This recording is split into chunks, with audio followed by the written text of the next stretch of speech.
through these behavioral practices. And the behavioral practices that are anchored in visual focus are going to be the ones that are going to allow you to develop great depth and duration of focus. So let's think about visual focus for a second. When we focus on something visually, we have two options. We can either look at a very small region of space with a lot of detail and a lot of precision, or we can dilate our gaze and we can see big pieces of visual space with very little detail. It's a trade-off. We can't look at everything at high resolution. This is why we have these, the pupil more or less relates to the fovea of the eye, which is the area in which we have the most receptors, the highest density of receptors that perceive light. And so our acuity is much better in the center of our visual field than in our periphery. It's a simple experiment you can do right now. If you're listening to this, you can still do it. You can hold your hands out in front of you, provided that you're sighted. You should be able to see how many fingers you have in front of you. For me, it's 5. Still got all 5 fingers, amazingly enough.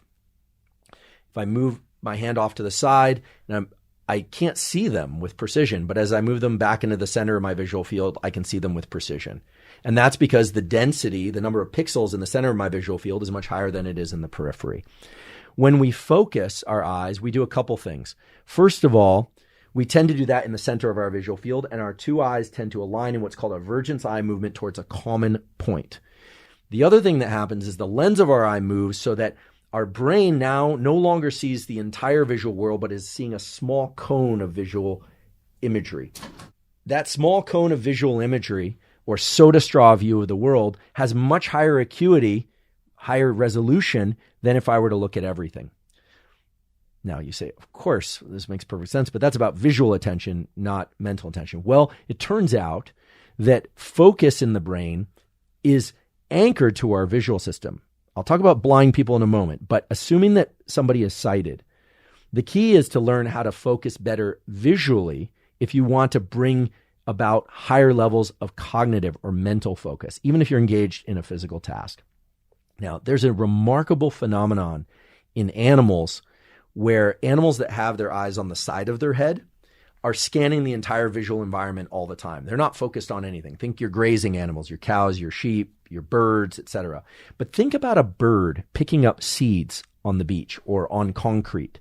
That bird's head is up here. It's up about a foot off the ground, or if it's a small bird, about 6 inches off the ground. And its eyes are on the side of its head, and yet it has this tiny beak that can quickly pick up these little seeds off the ground with immense precision. Now, if you try to do that by staring off to the sides of the room and picking up items in front of you with high precision at that tiny scale, little tiny objects, you will miss almost every time. They do it perfectly, and they don't smash their beak into the ground and damage it. They do it with beautiful movement acuity also. So how do they do it? How do they create this focus or this awareness of what's in front of them? And it turns out as they lower their head, their eyes very briefly move inward in what's called a vergence eye movement. Now, their eyes can't actually translocate in their head. They're fixed in the skull, just like yours and mine are. But when we move our eyes slightly inward, maybe you can tell that I'm doing it like so, basically shortening or making the interpupillary distance, as it's called, smaller, two things happen. Not only do we develop a smaller visual window into the world, but we activate a set of neurons in our brainstem that trigger the release of both norepinephrine, epinephrine, and acetylcholine. Norepinephrine is kind of similar to epinephrine. So in other words, when our eyes are relaxed in our head, when we're just kind of looking at our entire visual environment, moving our head around, moving through space, we're in optic flow, things moving past us, or we're sitting still, we're looking broadly at our space, we're relaxed.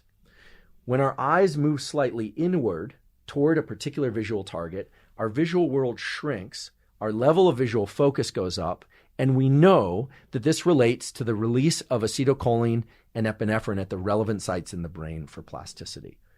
Now, what this means is that if you have a hard time focusing your mind for sake of reading or for listening, you need to practice, and you can practice, focusing your visual system. Now, this works best if you practice focusing your visual system at the precise distance from the work that you intend to do for sake of plasticity. So how would this look in the real world? Let's say I am trying to concentrate on something related to, science. I'm reading a science paper and I'm having a hard time. It's not absorbing. I might think that I'm only looking at the paper, that I'm reading. I'm only looking at my screen, but actually my eyes are probably darting around a bit. Experiments have been done on this. Or I'm gathering information from too many sources in the visual environment. Now, presumably because it's me, I've already had my coffee, I'm hydrated, I'm well rested, I slept well, and I still experience these challenges in focusing.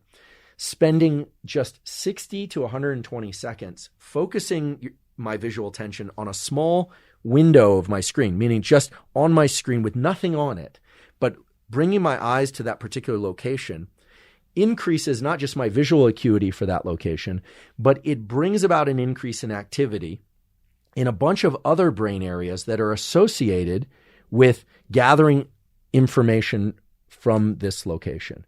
So put simply, if you want to improve your ability to focus, practice visual focus. Now, if you wear contacts or you wear corrective lenses, that's fine. You, of course, would want to use those. You don't want to take those off and use a blurry image.